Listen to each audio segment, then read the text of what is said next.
Thanks very much for staying with us. Time now for Eye on Africa with me, Georja Calvin-Smith. Tonight, the African Union suspends Sudan over the brutal crackdown on protesters earlier this week. Pro-democracy campaigners say that at least 108 people were killed. Also, FIFA's vice president and the head of the Confederation of African Football is held for questioning in Paris. Madagascar's Ahmed Ahmed has been caught up in an investigation into corruption. And we meet some of the top flight sportswomen from Cameroon, South Africa and Nigeria getting ready to battle it out in the Women's World Cup, which kicks off here in France on Friday. But first, the African Union suspended Sudan until civilian rules brought in. It's also threatened sanctions. The bloc's responding to a brutal crackdown on protesters by security forces in Khartoum on Monday. Demonstrators say that 108 people were killed. Authorities admit to only 61. A military council has been running the country since the overthrow of President Omar al-Bashir back in April. Ethiopia's leader will be meeting with Sudan's ruling generals and members of the opposition on Friday to try and mediate in stalled talks on a civilian-led transition to power in the country. In the meantime, the interruption of constitutional rule has led to an international backlash. The international pressure on Sudanese leaders is mounting over the deadly military crackdown on protesters. Thursday, the African Union suspended Sudan with immediate effect. We decide as Council to suspend, as of today, the participation of the Republic of Sudan in all AU activities till the effective establishment of a civilian-led transitional authority as the only way to allow the Sudan to exit from the current crisis. And the African Union isn't the only one pressuring military leaders this week. The United States condemned the recent attacks on protesters and called on rulers to desist from violence. The United Arab Emirates, a key supporter of Sudan's ruling generals, called for talks to resume. And the United Nations urged all parties to act with the utmost restraint. What is clear to us is that there was use of excessive force by the security forces on civilians. People have died. People have been injured. It is a basic human right for people to be able to demonstrate freely and peacefully, and that right needs to be respected. On Wednesday, the military council did offer to reopen negotiations, but that was rejected by protest leaders who are demanding justice for all the demonstrators killed since Monday. Police in Malawi used tear gas on demonstrators who accused President Peter Mutharika of having rigged last month's election. The leader was narrowly re-elected, and opposition parties say that irregularities in the polls included ballot sheets that were altered using Tipex. The Electoral Commission greenlit Mutharika's win, but protests have gathered momentum since this Tuesday. And 2 Canadian women have been abducted outside of a hostel in Ghana. A pair of charity workers were taken on Tuesday evening in the city of Kumasi. They'd reportedly been travelling in an Uber with another woman and were snatched as they exited the car. Police and the Canadian Foreign Ministry are still investigating. Kidnappings are relatively rare in the country, although there was an uptick of them in Ghana at the end of last year. Cameroon's Anglophone crisis has cost at least 1,800 lives and displaced over 500,000 people. Since a bid for more autonomy from Anglophone regions began in about late 2016, before escalating into violence around 2017, the conflict has spawned horrifying stories of brutality, both from security forces and armed separatists in the English-speaking northwest and southwest. The United Nations reckons that 1.3 million people are in need, and yet the emergency is not met with much international attention. Well, for more on this, we're joined by Ilaria Allegrozzi from Human Rights Watch. Ilaria, thanks so much for coming in to speak to us.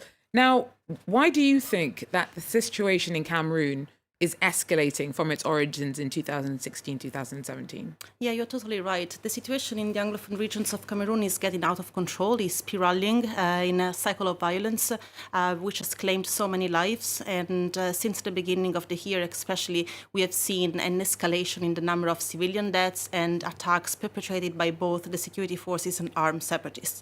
The reason behind this escalation is due to the crackdown by the government forces, which is radicalizing and creating more frustration among the communities. And I think with this pace of violence, attacks and destruction, the situation is set to get worse before it gets any better. And the crisis can turn into a full-fledged conflict if swift action is not taken immediately.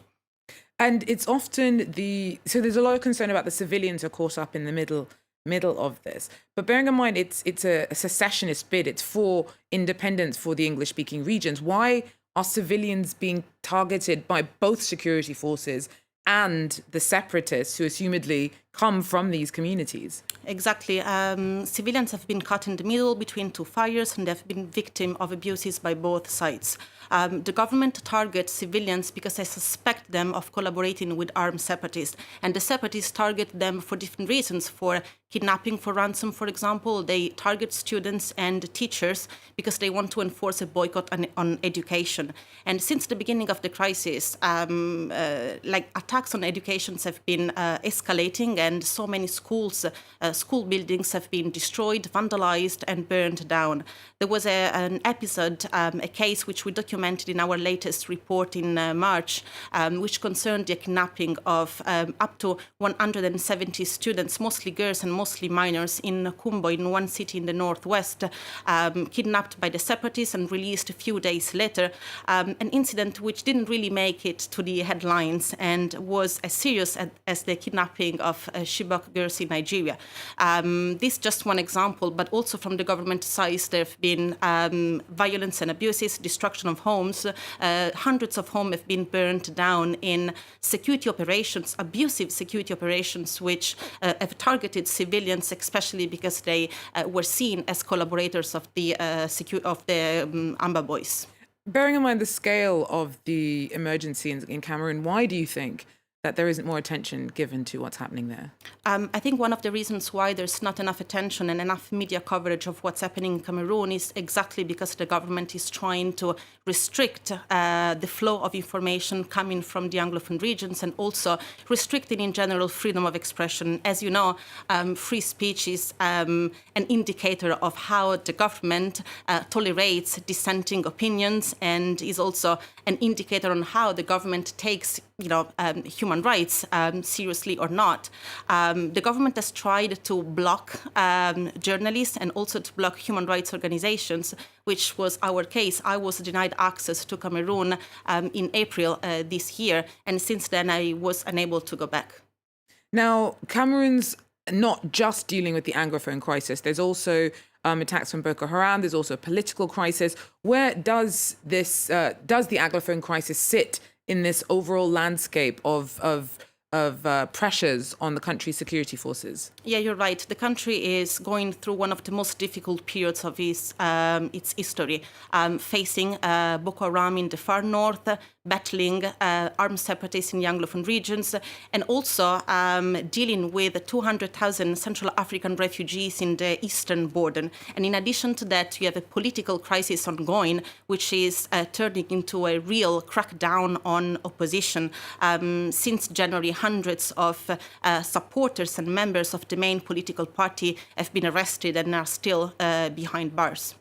Okay, thank you very much, Ilaria Aligotzi, coming in to speak to us there. The president of the African Football Confederation and the vice president of FIFA, the same man, is being questioned by French authorities. Ahmed Ahmed, believed to have been detained as part of a criminal investigation into corruption. But details are hard to come by. Simon Harding from our sports desk is here with more. Simon, this is a pretty unwelcome tarnish to FIFA just ahead of the Women's World Cup.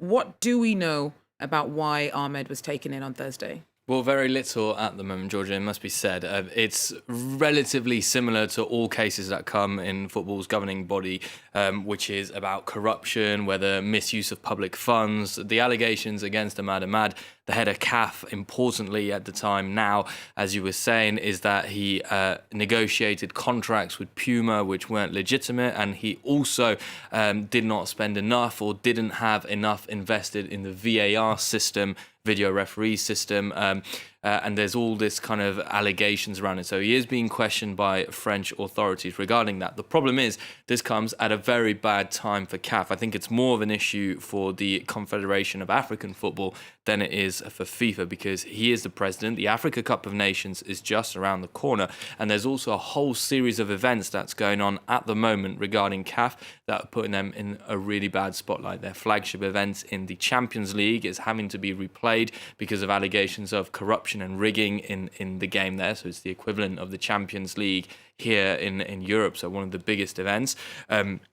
Journalists who are going to go to the Africa Cup of Nations have had their accounts hacked today, including some of us here at France 24. So it's all happening in a period where Ahmed Ahmed was banking on African football to host the Africa Cup of Nations, for it to be an exceptional event, and yet all the preparation that's going, it's just 3 weeks away, is really putting a downer on what's going on, and he himself being questioned is very negative for him, for football in general. As you were saying, he's also vice president of FIFA, but more importantly for African football as it approaches the Women's World Cup and the Africa Cup of Nations. Thanks very much, Simon Harding, there for us. Well, as Simon mentioned, we are on the brink of the Women's World Cup. That kicks off on Friday. Top-level sports people from around the world are descending on the country for that tournament. Our Rosie Collier and RFI English team went to catch up with Nigeria's Francisca Ortega. That's it.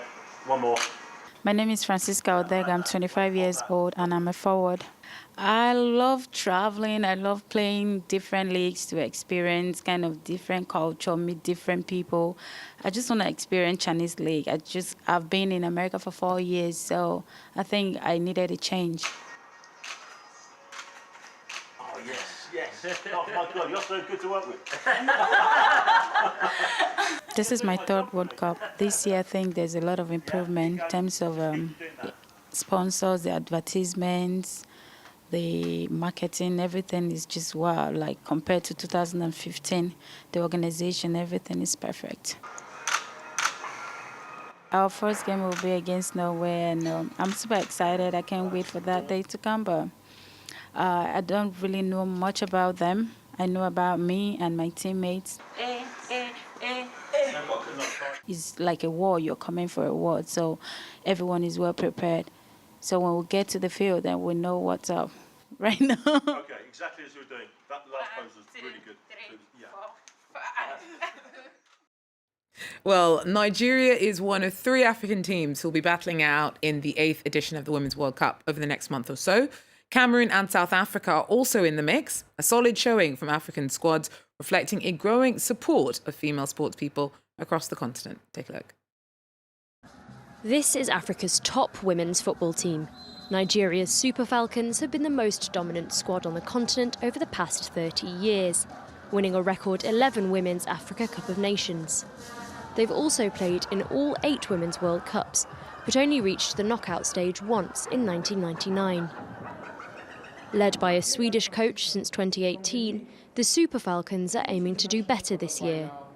But they faced host nation France, as well as South Korea and Norway in the group stages. We really want to come to the knockout stage, and from there we will see what happens. He wants us to play in the 3-5-2 formation. I think that's been our best formation for now.